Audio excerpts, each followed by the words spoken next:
The relationship between pilots and their ground crew is like a marriage. In 1955, the pilots head off to work to bring home the bacon, while the ground crew keeps house, takes care of the kids. They're the unsung heroes, but every pilot knows his life is in their hands.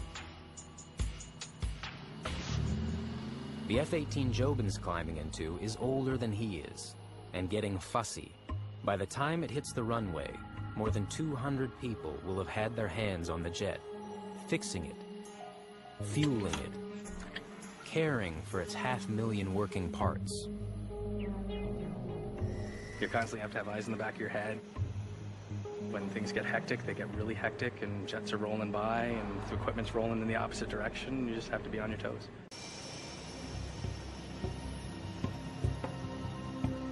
The pilots fly them, and the guys on the ground keep them in the air.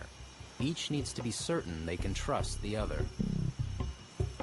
And the pilots, in my opinion, have to respect the techs because their lives are in our hands every day when we do repairs.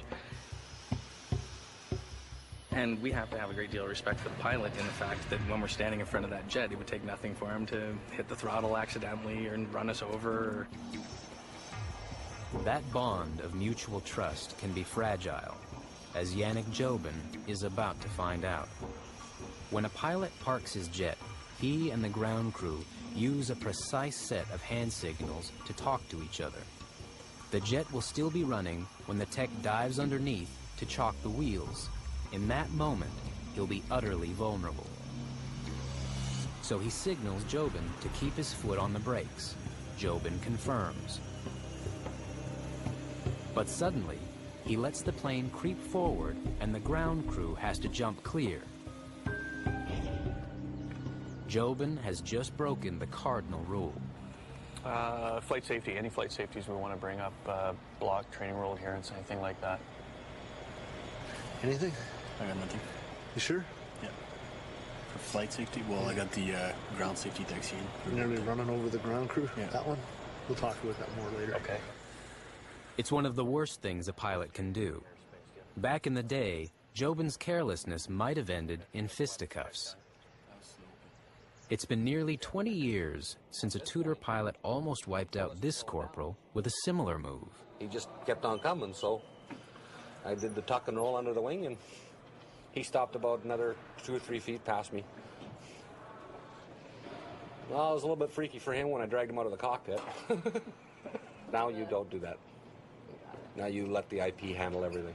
You have to maintain a mutual respect with these guys. And Jobin's IP, his instructor pilot, didn't earn the call sign Spanky for nothing.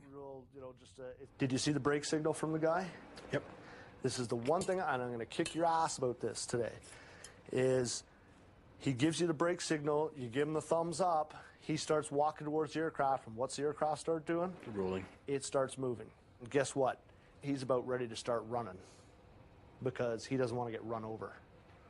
You lose that mutual trust with your ground crew. What do you think is going to happen? He's going to start not trusting us and us over. You're not going to be flying a lot of airplanes because they're miraculously going to develop hydraulic leaks and fuel leaks. Then they're going to shut you down because they don't trust you. And I'm going to red tick you for it. Yep. Because you need to learn it right here and now. From an otherwise above average, I would rate almost a superior mission is going to get downgraded because you've broken the trust with that man. Just to be clear, the ground crew wouldn't actually sabotage the $30 million aircraft. I have never intentionally broken anything in my career, and I don't professionalism. I don't think I ever would. But they could make a pilot's life miserable. If you go to a restaurant and treat your cook like shit, what's he doing to your food?